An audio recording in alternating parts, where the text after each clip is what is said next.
Lieutenant Jake Morrison stood at the window of the UES horizon and watched the stars. 3 months ago, he thought space travel would be exciting. Now he knew it was mostly just waiting and more waiting. The ship moved through the dark between stars, carrying humanity's first real chance to meet other thinking beings. Jake touched the glass with his fingertips. Somewhere out there, aliens were waiting for them. Real aliens, not the ones from old movies. The thought made his stomach feel strange. Still can't sleep? Jake turned around. Dr. Amy Chen walked into the observation room carrying a cup of coffee. She looked tired. Amy always looked tired these days. She had been working nonstop since they left Earth, studying everything they knew about the aliens they were going to meet. Too much to think about, Jake said. Tomorrow we meet the Zephyrians. Everything changes after that. Amy nodded and stood next to him at the window. She was small next to Jake, barely reaching his shoulder. Her black hair was pulled back in a simple ponytail. She wore the same blue science uniform she always wore.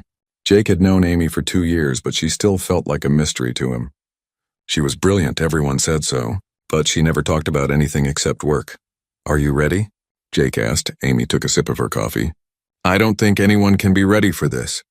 The Zephyrians have been traveling between stars for thousands of years. They know things we can't even imagine. That's not what I meant, Jake said. Are you ready? You've been studying their culture for months. If anyone understands them, it's you. Amy was quiet for a long moment. I've read every report we have. I've studied their language until I dream in their words. But reading about someone and meeting them are very different things. Through the ship's communication system, Captain Lisa Rodriguez's voice echoed in the halls. All hands prepare for arrival at the Kepler system. Contact with Zephyrian vessels expected in 6 hours.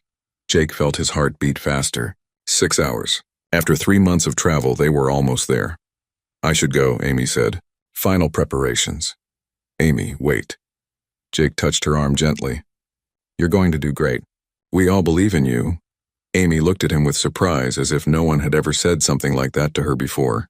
For just a moment, her careful mask slipped. And Jake saw something underneath, worry, hope, maybe even fear. Thank you, she said quietly, then walked away. Jake remained at the window until the first Zephyrian ship appeared. It was nothing like the rough metal ships humans built. The Zephyrian vessel looked like it was grown instead of built, with smooth curves and a surface that seemed to shift and change colors. It was beautiful and strange and completely alien. Soon more ships joined the first one. Jake counted 12 Zephyrian vessels surrounding the horizon. Each one was different, but all had that same impossible grace. Captain Rodriguez's voice came over the communication system again. All diplomatic personnel to the main conference room. It's time. Jake made his way through the ship's corridors. Other crew members moved with purpose, but he could see the nervousness in their faces. Everyone knew how important this moment was. Humans had been alone in the universe for so long. Now they would find out if they belonged with the other thinking species, or if they would remain alone forever. The conference room was full when Jake arrived.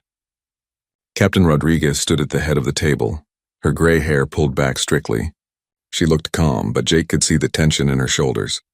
Amy sat at the table with her computer and a pile of notes. Other officers and scientists filled the remaining chairs. The main screen lit up, showing the inside of a Zephyrian ship. Jake had seen pictures before, but seeing it live was different. Everything was white and silver, with soft lighting that seemed to come from nowhere. There were no sharp corners, no rough edges. It looked more like the inside of a flower than a spaceship. A figure appeared on the screen.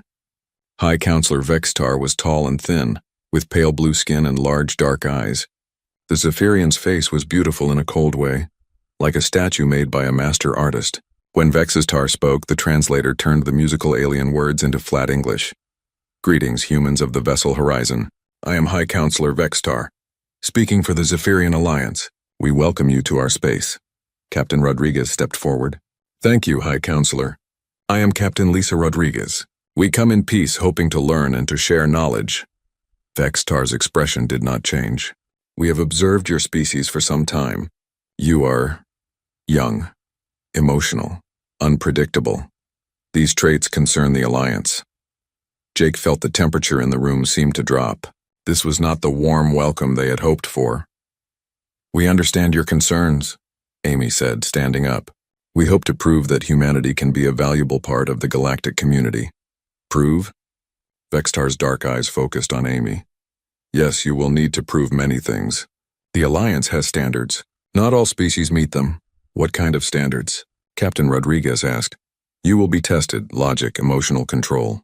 The ability to make decisions based on reason rather than feeling. If you pass, you may join us. If you fail, Vextar paused. You will return to your small world and remain there. The conference room was completely silent. Jake could hear his own heartbeat. Everything humanity had dreamed of, traveling the stars, learning from other species, becoming part of something bigger, all of it depended on passing tests they didn't understand. When do these tests begin? Amy asked. Her voice was steady, but Jake could see her hands shaking slightly. Immediately, Vextar said. Prepare your people. Tomorrow we discover if humans belong among the stars. The screen went dark. In the silence that followed, Jake realized that everything had changed. The real challenge was just beginning. Jake had never been inside an alien ship before. The Zephyrian vessel felt wrong in ways he couldn't explain. The floors were too smooth. The walls curved in directions that hurt his eyes to follow. And everything was the same cold white color. He walked behind Amy and Captain Rodriguez as a Zephyrian guide led them deeper into the ship. The guide was tall and thin like all Zephyrians, with the same pale blue skin and large dark eyes. It moved without sound, floating more than walking. The testing chamber is prepared, the guide said. Its voice was flat, showing no emotion at all. Your volunteers will be evaluated for logical thinking and emotional control. Amy had spent all night picking the volunteers. She chose people she thought could stay calm under pressure. Jake wasn't one of them. His job was to watch and report back to the captain. The testing chamber was a large round room with white walls and a domed ceiling. In the center sat 5 chairs arranged in a circle. Screens and strange devices surrounded the chairs, all pointing inward like the spokes of a wheel. Your people will sit there, the Zephyrian guide said, pointing to the chairs. We will monitor their responses to various situations. 5 humans entered the room. Jake knew them all. Lieutenant Karen Walsh from Engineering, Dr. Peter Kim from Medical, Communications Officer Steve Martinez, Scientist Dr. Lisa Park, and Chief Security Officer Robert Taylor. They were good people, smart people. Jake hoped that would be enough. The volunteers sat in the chairs. Immediately, the screens around them lit up with images, sounds, and lights. Jake couldn't see exactly what they were showing, but he could see his friends' faces change. Karen's eyes went wide. Peter gripped the arms of his chair. Steve started sweating. What are you showing them? Amy asked. Stress scenarios, replied Counselor Vextar, who had appeared beside them without Jake noticing. Situations that require logical thinking without emotional interference. On a larger screen, Jake could see what the volunteers were experiencing. They were being shown disasters, burning buildings with people trapped inside, sinking ships, exploding spacecraft. But they weren't just watching. The scenarios felt real to them, thanks to Zephyrian technology. Choose who to save, a computer voice told them. You can save 5 strangers or 1 friend. You have 10 seconds. Jake watched Karen struggle with the question. Her face showed pain, confusion, hope, fear. A dozen emotions in just a few seconds. The Zephyrian machines recorded every expression, every muscle movement, every change in her breathing. Emotional response detected, a Zephyrian scientist said, making notes. Subject shows inability to separate logic from feeling. The test went on for hours. Jake watched his friends suffer through impossible choices, horrible scenarios, and cruel questions. The Zephyrians recorded everything, treating each human emotion like a disease symptom. When it was finally over, the volunteers stumbled out of their chairs. Karen was crying. Peter looked sick. Steve couldn't stop his hands from shaking. The results are as expected, Vextar announced. Humans show excessive emotional responses. This makes logical decision-making difficult or impossible. Those weren't fair tests, Captain Rodriguez said, her voice tight with anger. You showed them horrific scenarios and expected them not to feel anything? Feeling is the problem, Vextar replied. Advanced species learn to think without the interference of emotion. Your people cannot, Amy stepped forward. Hi, Counselor. Perhaps we could demonstrate human achievements instead. Our art, our science, our technology, if you wish. For the next week, Amy worked desperately to show the Zephyrians what humanity could do. She brought examples of human music, painting, poetry, and literature. The Zephyrians listened politely, then dismissed everything as chaotic and without logical structure.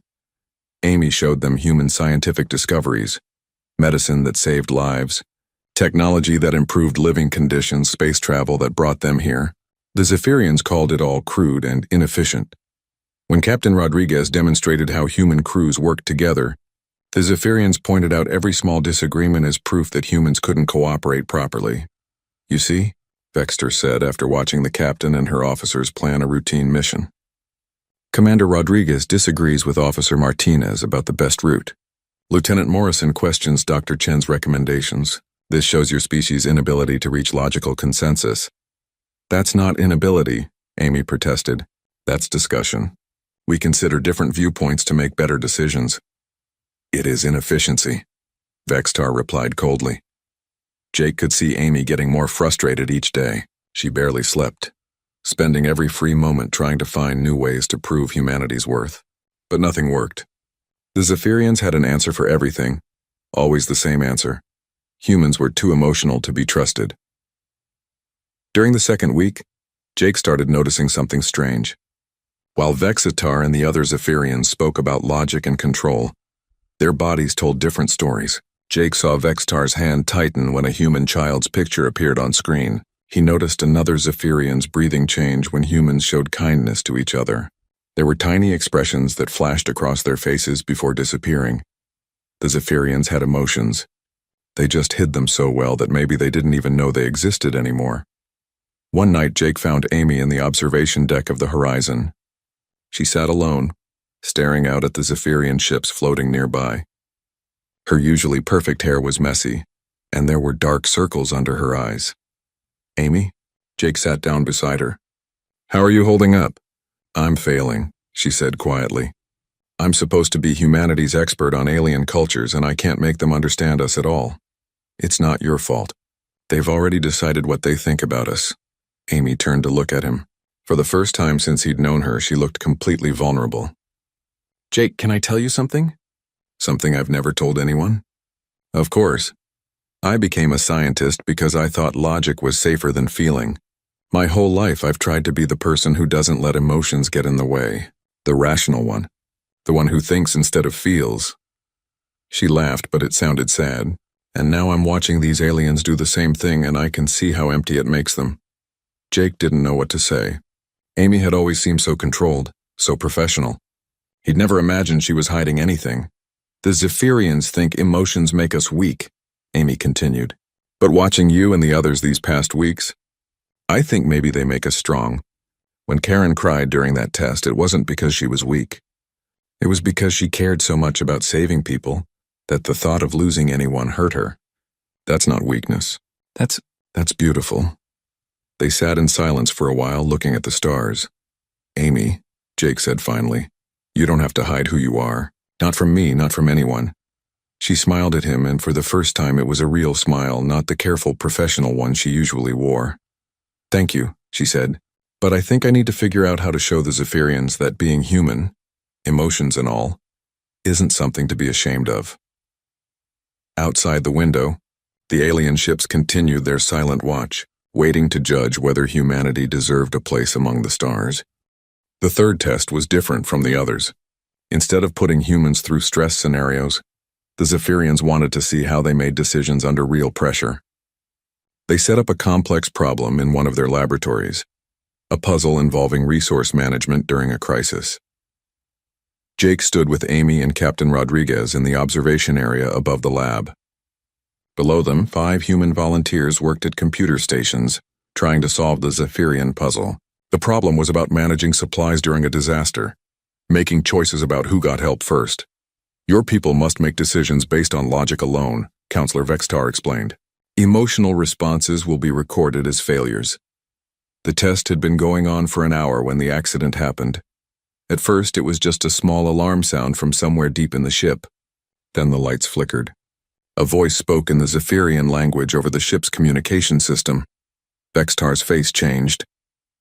For just a moment, Jake saw something that looked like worry in the alien's dark eyes. "What's happening?" Amy asked. "A minor system failure. Vextar said, but the counselor's voice was tighter than usual. Nothing that cannot be managed. The alarm got louder. More Zephyrian voices joined the first one, all speaking rapidly in their musical language. Jake didn't understand the words, but he could hear the urgency in their tone. A young Zephyrian rushed into the observation area and spoke quickly to Vextar. The counselor listened, then stood very still for a long moment. "The test is suspended," Vextar announced. "What's wrong?" Captain Rodriguez demanded. Before Vextar could answer, another alarm started, this one much louder and more urgent. Through the lab's windows, Jake could see Zephyrian crew members moving through the corridors, but they moved slowly, carefully, as if they were thinking about each step. "Counselor," Amy said firmly, "if there's danger, we need to know." Vextar seemed to struggle with the decision to tell them. "There has been a cascade failure in the atmospheric processing system. A section of the ship has been sealed due to toxic gas buildup." "Is anyone trapped?" Jake asked. "Yes." Vextar's voice was completely flat, showing no emotion. 17 of our young are in the education center. The automatic safety system sealed the section to prevent gas spread, but they're trapped with the gas," Amy finished. "The situation is being analyzed," Vextar said. "Our engineers are calculating the safest response." "Calculating?" Captain Rodriguez stepped forward. "How long do the young ones have?" "Approximately 12 minutes before the gas concentration becomes lethal." Jake felt ice in his stomach. 12 minutes? What are your people doing to get them out? "They are determining the optimal solution. There are many factors to consider. The risk to rescue teams, the possibility of making the leak worse, the most efficient use of resources." Jake stared at the counselor. The Zephyrians were discussing the problem like it was another logic puzzle, while their children were dying. Through the lab windows, he could see Zephyrian adults standing in groups, talking quietly. No one was running. No one looked panicked. They all seemed completely calm while their young ones suffocated. "This is insane," Jake said. "Where's the trapped section?" "Lieutenant Morrison," Captain Rodriguez warned, "this isn't our ship." But Jake was already moving. He'd seen the ship's layout during their tour. The education center was 3 levels down and 2 sections over. He could get there in 5 minutes if he ran. Amy caught his arm. "Jake, wait. We don't know the ship, we don't have equipment. We don't have time," Jake replied. "Those kids have maybe 10 minutes left." Amy looked into his eyes for a moment, then nodded. "You're right, Captain." Rodriguez was already pulling up ship schematics on her portable computer. "Dr. Kim Martinez-Taylor, you're with us. We'll need medical support and someone who can work with alien technology." "This is not logical," Vextar protested. "You do not understand our systems. You could make the situation worse." "Your people have been standing around talking for 2 minutes already," Jake said. "We're going to do something." The human team ran through the Zephyrian ship's corridors while the aliens they passed continued to move at their careful, measured pace. Jake's boots echoed loudly on the smooth floors. Behind him, he could hear Amy's breathing as she struggled to keep up. They reached the sealed section in 4 minutes. The entrance was blocked by a force field that shimmered like heat waves. On the other side, Jake could see young Zephyrians. They looked like smaller versions of the adults with the same pale blue skin but brighter, more curious eyes. Some were sitting calmly, others were lying down. None of them seemed panicked, but Jake could see they were having trouble breathing. "The force field is locked," Dr. Kim said, running his medical scanner over the barrier, "and I'm reading dangerous gas levels on the other side." "There must be manual controls," Amy said, studying the wall panels. "Steve, can you interface with their computer system?" Communications Officer Martinez pulled out his equipment and connected it to a Zephyrian control panel. His fingers moved quickly over his own controls. "I'm getting something there. I can access the emergency systems. Can you open it?" Jake asked. "Yes, but the gas will spread into the corridor. We'll need breathing protection." Captain Rodriguez was already distributing emergency breathing masks from their equipment packs. "How long can these last?" 20 minutes, Dr. Kim replied. "Maybe 30 if we're careful." "That's enough," Jake said, putting on his mask. "Steve, open it." The force field flickered and disappeared. Immediately, Jake could smell something sharp and chemical even through his breathing mask. He ran into the room, Amy right behind him. The young Zephyrians looked at them with surprise. These alien children had probably never seen humans before, but they didn't seem afraid. One of them, barely taller than Jake's waist, walked up to him and spoke in their musical language. "I think she's asking if we're here to help," Amy said. Jake knelt down next to the young Zephyrian. "Yes," he said simply, hoping his tone would translate even if his words didn't. The rescue took 8 minutes. The humans worked together without needing to discuss plans. Jake and Captain Rodriguez carried the smallest young ones. Dr. Kim checked each one for gas poisoning. Amy and Martinez guided them out of the dangerous area. They moved quickly, efficiently, driven by the simple need to save lives. When the last young Zephyrian was safely in the corridor, Jake looked back at the sealed room. If they'd waited for the Zephyrian adults to finish their calculations, those children would be dead. Later, as Dr. Kim treated the young ones for minor gas exposure, Counselor Vextar approached Amy. They stood apart from the others, and for the first time, the counselor didn't look perfectly controlled. "You acted without complete information," Vextar said quietly. "You risked making the situation worse. You could have been hurt or killed." "Yes," Amy replied. "This was not logical." "No, it wasn't." Vextar was quiet for a long moment. "Our analysis team calculated 17 different possible approaches. They were still determining the safest course when you simply acted." Amy could see something in the counselor's dark eyes that she hadn't seen before. Uncertainty. Maybe even fear. "Your emotions," Vextar continued. "They made you move quickly. Without thinking." "We did think," Amy said. "But we thought with our hearts as much as our heads. We couldn't stand the idea of those children dying while we made plans. In our culture, such reactions are considered primitive, dangerous." Amy looked at the young Zephyrians, now breathing easily and talking quietly among themselves, and in ours they're considered human. For the first time, Vextar's perfect composure cracked completely. I was afraid," the counselor whispered.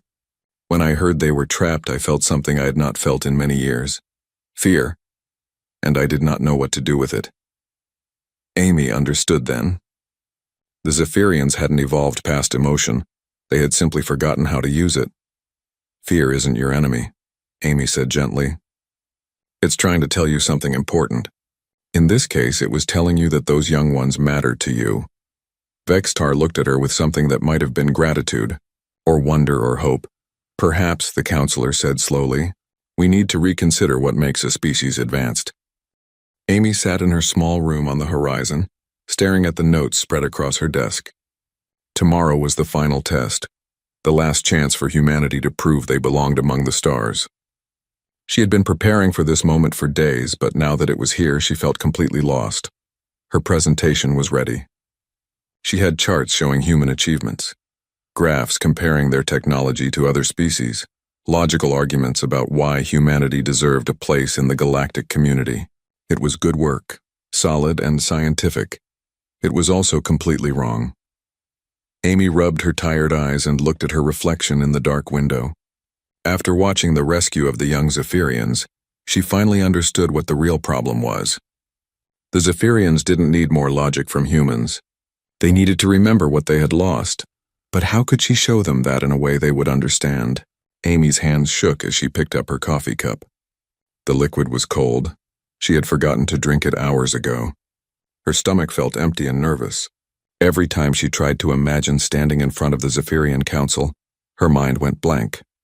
She was scared, more scared than she had ever been in her life. A soft knock on her door made her jump. "Come in," she called. Captain Rodriguez entered, looking concerned.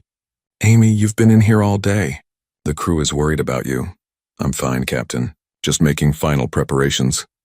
Rodriguez sat down across from Amy's desk. "You know, in my 20 years of command, I've learned something important. The best plans don't always come from thinking harder. Sometimes they come from trusting your instincts. My instincts are telling me to hide under this desk until the aliens go away," Amy said with a weak smile. "No, they're not." Rodriguez leaned forward. "Your instincts are telling you something important. You just need to listen to them." After the captain left, Amy tried to focus on her notes again, but her mind kept wandering to Jake, to the way he had run toward danger without hesitation to save the young Zephyrians. She thought about Karen crying during the stress test, not from weakness but from caring too much. She remembered Steve's hands shaking after the testing, not from fear but from the strain of trying to save everyone. All the things the Zephyrians saw as flaws all the emotions they recorded as failures. Those were the things that made humans special. Amy stood up suddenly, her chair scraping against the floor. She knew what she had to do.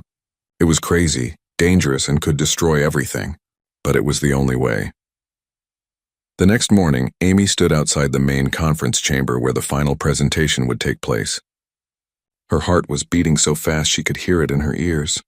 Her face felt hot and she knew her cheeks were red. She had changed clothes 3 times before settling on her regular blue science uniform, the one that made her feel most like herself. Through the chamber's windows, she could see the Zephyrian Council waiting inside. High Counselor Vextar sat at the center of a curved table, surrounded by other alien officials. They all looked calm and patient, ready to judge humanity one final time. Amy pressed her back against the corridor wall and tried to breathe normally. She had thrown away her prepared speech. Instead, she was going to do something that went against every instinct she had developed as a scientist. She was going to tell the truth. Amy? She turned to see Jake walking down the corridor toward her. He was wearing his formal military uniform, looking confident and strong. When he saw her face, his expression changed to concern. "Are you okay? You look terrified?" Amy finished. "Because I am." Jake stopped in front of her. "What's wrong?" "You've been preparing for this for months." Amy looked up at him, this man who had become so important to her over the past few weeks. Jake, who ran toward danger to save alien children. Jake, who sat with her in the observation deck and listened when she finally told him the truth about herself. Jake, who trusted her even when she couldn't trust herself. "Jake," she said, her voice barely above a whisper, "I need to ask you something impossible." "Okay," he said simply. Amy took a deep breath. Her hands were shaking now and she clasped them together to try to stop it. "I've figured out what I need to do in there. But I can't do it alone." "What do you need?" "I need to show them something they've never seen before. I need to demonstrate that human emotions aren't weaknesses. They're our greatest strength. But to do that, I have to—" Amy paused, trying to find the right words. "I have to be completely vulnerable in front of beings who think vulnerability is a sign of failure." Jake nodded slowly. "And you want me to help you?" "I need you to help me fail their test," Amy said in a rush. "On purpose. I need you to help me show emotion instead of hiding it. I need you to trust me when I do things that seem completely wrong according to everything they've taught us." Amy could see Jake processing what she was asking. "You want to deliberately fail their logic tests?" "Yes." "Show them emotions instead of control?" "Yes." "Risk our careers, our mission, and possibly humanity's entire future on your theory that they're wrong about what makes a species advanced?" Amy felt tears starting in her eyes.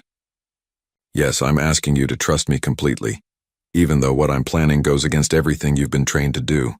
Even though it might destroy everything we've worked for. Even though—" "Amy," Jake interrupted gently. "Yes," she stared at him. "Yes, just like that?"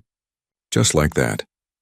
Jake smiled at her, that easy, confident smile that had made her feel safe from the first day they met. "You saved those alien kids by trusting your instincts instead of following the rules. You're the smartest person I know, and you understand the Zephyrians better than anyone. If you think this is the way, then I trust you." Amy felt something break open in her chest. Relief, gratitude, and something else she was afraid to name. "Jake, if I'm wrong, then we'll be wrong together." He reached out and took her shaking hands in his steady ones. "Besides, I've watched you these past few weeks. I've seen you figure out things about the Zephyrians that no one else noticed. I've seen you care about people in ways that make you stronger, not weaker. If anyone can show them what humanity really is, it's you." "I'm so scared," Amy whispered. "Good," Jake said. "That means this matters to you, and that's exactly what they need to see." Through the chamber windows, Amy could see Counselor Vexistar looking toward the door, waiting. The other council members sat perfectly still, their faces showing no emotion at all. "Are you ready?" Jake asked. Amy thought about all the presentations she had given in her career, all the times she had stood in front of colleagues and hidden her feelings behind facts and figures. She thought about the young Zephyrians they had saved, about Karen's tears, about Vextar's moment of fear. "No," she said, "but I'm going to do it anyway." Jake squeezed her hands once more, then released them. "That's the most human thing you could say." Together they walked toward the chamber door. Amy's face was still flushed, her hands still shaking. But for the first time in her life, she wasn't trying to hide it. She was about to show an alien species what it really meant to be human. As they reached the door, Amy looked at Jake one more time. "Thank you," she said, "for trusting me." "Thank you," Jake replied, "for being brave enough to be yourself." The doors opened and they stepped inside to face humanity's future. The council chamber was the largest room Amy had ever seen on a Zephyrian ship. The ceiling curved high above them, covered in soft lights that looked like distant stars. The walls were white like everything else on the ship, but they seemed to glow from within. 12 Zephyrian council members sat at a curved table that faced the center of the room. High Counselor Vextar was in the middle, with the others arranged on either side. Their dark eyes watched Amy and Jake as they walked to the center of the chamber. Amy's legs felt weak. Her mouth was dry. She could feel sweat on her forehead, and she knew her face was still red from nervousness. Every instinct told her to calm down, to present the logical arguments she had prepared, to act like the professional scientist everyone expected her to be. Instead, she took a deep breath and decided to do exactly the opposite. "Honored council members," Amy began, her voice shaking slightly. "I was going to give you a presentation full of charts and graphs about human achievements. I was going to try to prove to you that we're logical enough to join your alliance." She paused and looked at Jake. He nodded encouragingly. "But I realized that would be lying," Amy continued, "because the truth is we're not like you. We don't make decisions based on logic alone.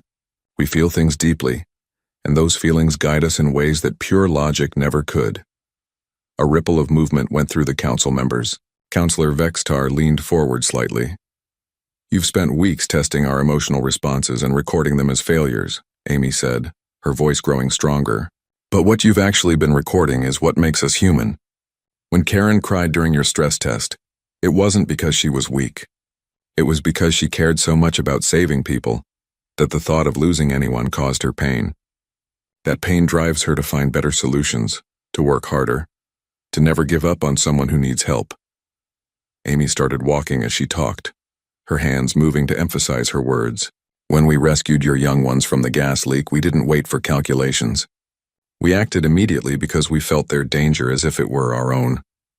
That's not a flaw in our thinking, it's what saved their lives." "You claim emotion enhances decision-making," Vextar said, "but emotion is unpredictable. It leads to poor choices, does it?" Amy asked. She looked at Jake again and he stepped forward. "Council members," Jake said, "Dr. Chen and I would like to show you something. Give us a scenario, any impossible situation you want, but this time don't judge us for feeling. Watch how our emotions help us find answers." The council members spoke quietly among themselves in their musical language. Then Vextar nodded to someone Amy couldn't see. Suddenly the chamber around them changed. The white walls became the bridge of a starship. Alarms were blaring, and through the view screen Amy could see a planet breaking apart. The ship's computer spoke in urgent tones. "Catastrophic planet failure detected. 2 cities remain on the surface. Ship can only reach one location before planet destruction. Choose destination." Amy felt her heart start racing. This was like the stress tests, but more real somehow. She could smell smoke, feel the ship shaking, hear people shouting in the background. 2 million people in the first city. The computer continued. 500,000 in the second city. Logic dictates saving the larger population. Amy looked at the display showing both cities. The larger city was full of adults, workers, scientists, leaders. The smaller city was mostly families with children. "What does your logic tell you?" Vextar asked. "Save the larger city," Jake answered immediately. "More lives preserved." "And what do your emotions tell you?" Amy stepped closer to the display. She could see the smaller city more clearly now. Playgrounds, schools, young families. "The children," she whispered. "We save the children." "That is illogical," another council member said. "You sacrifice the greater number for the smaller." "We save the future," Amy replied. "Those children will grow up, have families of their own, create new things, explore new worlds. They represent hope. But the adults have knowledge, experience, established contributions to society," the council member pressed. Jake moved to stand beside Amy. "The adults lived their lives," he said quietly. "They made their contributions. The children deserve the chance to make theirs." Amy felt tears starting in her eyes. We choose based on potential, not just numbers. We choose based on hope. The scenario faded away, returning the chamber to its white simplicity. Interesting, Vextar said. Your emotional response led you to choose the smaller number, yet you defend this as logical. It's logical in a different way, Amy explained. Not just calculating immediate outcomes, but understanding long-term meaning. Our emotions help us see patterns that pure logic might miss. Another scenario. A different council member announced. This time they were in a medical facility. Limited medical supplies, the computer explained. 3 patients need treatment. Elderly leader who runs the colony. His death would cause chaos. Middle-aged engineer who maintains life support systems. Her death would threaten everyone's survival. Young artist who contributes nothing essential. His death would affect only family and friends. Amy could see the 3 patients on medical displays. The elderly leader looked tired but wise. The engineer was clearly in pain but trying to work even from her hospital bed. The young artist was unconscious, but she could see paintings around his bed, beautiful works that showed worlds she'd never imagined. Logic says save the leader and engineer, Jake said. Yes, Amy agreed. But our emotions tell us something else. She walked closer to the artist's bed. This young man creates beauty. He shows people new ways of seeing the world. If we only save people based on their immediate usefulness, we lose something precious about what makes life worth living. You would let necessary leaders die for unnecessary art? Vextar asked. We would find a way to save all 3, Jake answered. Humans don't accept impossible choices. Our emotions drive us to look for solutions others might miss. Amy nodded. The engineer is brilliant. Maybe she knows a way to stretch the medical supplies. The leader has experience. Maybe he's faced similar situations before. The artist sees things differently. Maybe he has insights the others lack. We don't choose who lives and dies. We find a way for everyone to live. The scenario faded again. For the next hour, the council presented impossible situation after impossible situation. Each time Amy and Jake responded not with cold calculation but with hope, creativity, and determination. They showed how love motivates humans to protect others, how fear makes them cautious when caution is needed, how anger gives them strength to fight injustice, how joy helps them see possibilities in dark times. Finally, Vextar stood up. We have observed enough. Amy's heart pounded as she waited for the judgment. Had they done enough? Had she been right to throw away logic and show their emotions instead? For 3 weeks, Vextar said slowly, we have tested your species and found you lacking in the qualities we consider important for advanced civilization. You are emotional, unpredictable, and often illogical. Amy felt her hopes crashing down. However, Vextar continued, today we have seen something we had not expected. We have seen that these traits we considered weaknesses may actually be strengths. Amy blinked in surprise. Your emotions do not prevent logical thinking, another council member said. They enhance it. They provide information that pure logic cannot access. Information about value, meaning, potential, and hope. When your people saved our young ones, Vextar added, they acted on instinct guided by feeling. This instinct was faster and more effective than our careful calculations. Perhaps we have forgotten something important in our pursuit of perfect logic. The High Counselor looked directly at Amy. You asked us to judge whether humans belong among the stars. But we realize now that the question should be different. The question is whether we can learn from humans how to feel again. Amy couldn't speak. Tears were running down her face now, but she didn't try to hide them. The Council has reached a decision, Vextar announced. Humanity is not only accepted into the Galactic Alliance, but we request that human liaison teams be stationed throughout Zephyrian space. We wish to learn from your emotional intelligence, your capacity for hope, your ability to find solutions through feeling as well as thinking. The chamber erupted in the soft musical sounds of Zephyrian celebration, but Amy only had eyes for Jake, who was grinning at her with pure joy. We did it, he said quietly. We did it, Amy agreed. Later, as they walked back to the horizon together, Jake asked, Amy, back in the corridor before the presentation, you said you needed to ask me something impossible, but during the presentation you mentioned there was something else. What was the second thing? Amy stopped walking and looked at him. They were in a quiet section of the ship with no one else around. Her face was still flushed, but now it was from happiness instead of fear. The second impossible thing, she said softly, was that I wanted to ask you if you thought I was brave enough to be myself, emotions and all, in front of beings who would judge me for it. Jake smiled. And what's the answer? I think, Amy said, you already showed me the answer. I was brave enough because you believed I was. They stood there for a moment looking at each other. Around them, the alien ship hummed with quiet energy. Outside,